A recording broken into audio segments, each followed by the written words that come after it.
Olá, hoje nós iremos refletir sobre a escola epicurista. E nós iremos dividir esse vídeo em 3 momentos. O primeiro, sobre o fundador da escola epicurista.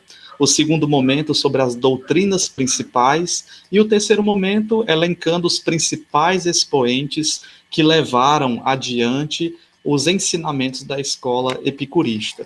Então, o principal fundador é o Epicuro de Samos, juntamente com no período helenístico surgem outras escolas, como os cínicos, os estoicos e os epicuristas. Nós temos justamente o Epicuro de Samos, que ele não vai seguir o viés do Diógenes Laércio, de se desapropriar dos seus bens. Ele vai justamente convidar os seus amigos para juntos buscarem a felicidade por meio dos bens materiais. Então, o Epicuro funda o jardim, né, ele compra um jardim imenso, se distancia da cidade e, ao mesmo tempo, eles vão viver de forma comunitária. Vão plantar, vão justamente nas refeições dialogar sobre o que seja amizade, o que seja felicidade, mas vão valorizar mais o aspecto materialista. Por isso, eles são considerados uns grandes inimigos, por assim dizer, dos estoicos. Lembrando que os estoicos eles têm a visão da razão universal com o desejo de encontrar a razão individual, de encontrar a razão universal, logos universal. Então, existe uma perspectiva espiritualista no contexto dos estoicos. E os epicuristas vão valorizar o aspecto material, tendo em vista que tudo é matéria na perspectiva da escola epicurista. Então, Epicuro de Samos, ele nasce no ano de 341 a.C. e falece no ano de 260. Quais são as doutrinas principais?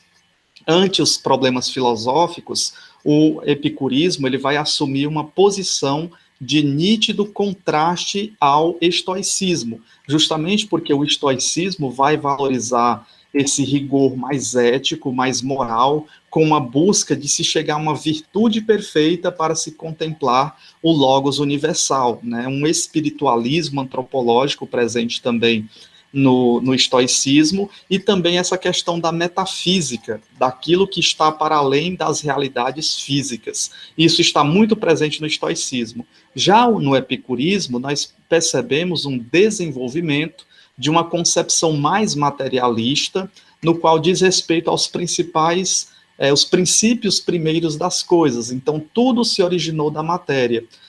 Todas as coisas, inclusive os deuses, lembrando que eles são filósofos gregos, acreditam numa diversidade de deuses, e até a própria alma humana, para os epicuristas, são construídas nada mais, nada menos do que os átomos. E aqui nós lembramos da doutrina de Demócrito, da doutrina de Lucrécio, que todas as coisas existentes, elas são justamente formadas de átomos. Então, por que uma cadeira é diferente do gato, que é diferente da janela, que é diferente do ser humano, e todos os seres humanos são diferentes? É porque os átomos eles estão conglomerados, estão organizados de forma diferente. Mas na perspectiva dos atomistas e também dos epicuristas, tudo que existe é formado de átomos, e os átomos são partículas indivisíveis, portanto, partem da matéria. Outra questão é uma visão mecanicista, como se tudo já tivesse organizado, né, com respeito justamente aos fenômenos da natureza, os quais são restritos exclusivamente aos movimentos e à lei. Então, para se dominar a natureza, é necessário justamente entender a lei da natureza. E assim o tempo de plantar, o tempo de colher, o tempo das chuvas, a partir dos calendários, a partir da racionalização e a partir dessa visão mecanicista. Outra característica expoente também dos epicuristas é essa questão sensorial, pela qual o problema do conhecimento ele vai sendo deduzido pelas faculdades sensitivas, por meio da sensação, enquanto o conceito vai aparecendo sendo considerado como simples antecipação, que ele chama de prolepsis do futuro. Então, a partir dos sentidos, nós vamos encontrando, conhecendo as coisas, e os conceitos vão se revelando a partir desse debruçar nesse conhecimento. Outra perspectiva também dos epicuristas é essa visão hedonista, que vai também se distanciar dos estoicos, né? Na visão hedonista, no que se respeita ao problema moral, também a felicidade, o bem supremo do homem consiste justamente no prazer. E esse prazer, muitas vezes, foi confundido com o excesso dos prazeres. Mas o próprio Epicuro vai apontando as características que levam o ser humano a uma verdadeira felicidade.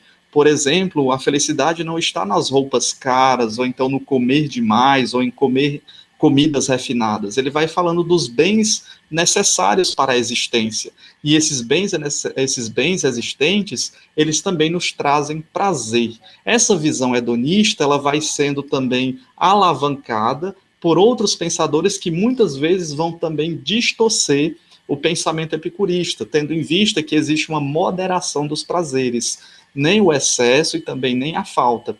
Não é à toa que o próprio Epicuro, ele se distancia dos cínicos, do Diógenes Laércio, porque ele diz que os bens materiais são necessários para se atingir a felicidade.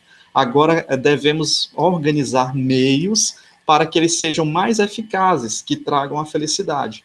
Não é à toa que ele forma um jardim, uma casa imensa, onde os seus amigos dormem em quartos separados, mas as refeições devem ser em conjuntos, porque, de acordo com Epicuro, o diálogo deve ser constante, o trabalho também no campo deve ser cotidiano e, ao mesmo tempo, a amizade. A amizade é uma das características para a felicidade. E ele vai tecendo duras críticas ao desenvolvimento da cidade, que muitas vezes apregoa um determinado tipo de felicidade, que é uma felicidade enganosa, por meio das propagandas, por meio da felicidade exacerbada, onde, na visão epicurista, essa felicidade ela não existe de fato. Então, por isso, essa necessidade da formação do jardim de Epicuro.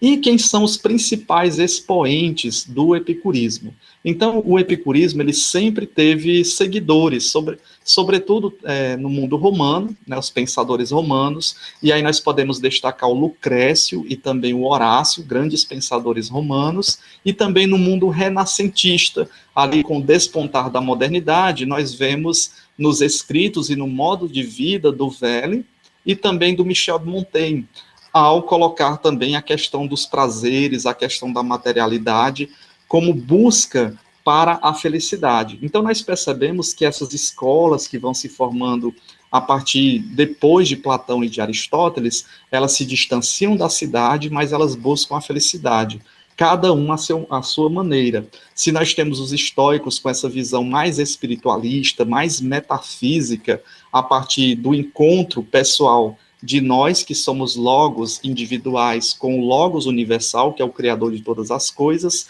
estamos envolvidos por um destino, nós percebemos que nos epicuristas não existe essa característica metafísica, ou essa característica espiritual, mas uma característica mais materialista e, ao mesmo tempo, uma racionalização dessa materialidade para chegarmos também ao caminho da felicidade. Então, nós vimos alguns elementos essenciais da escola epicurista. Eu sou o professor de filosofia Ricardo de Moura Borges e nos encontraremos no próximo vídeo com a escola neoplatônica. Até o próximo vídeo e muito obrigado por ter assistido esse vídeo.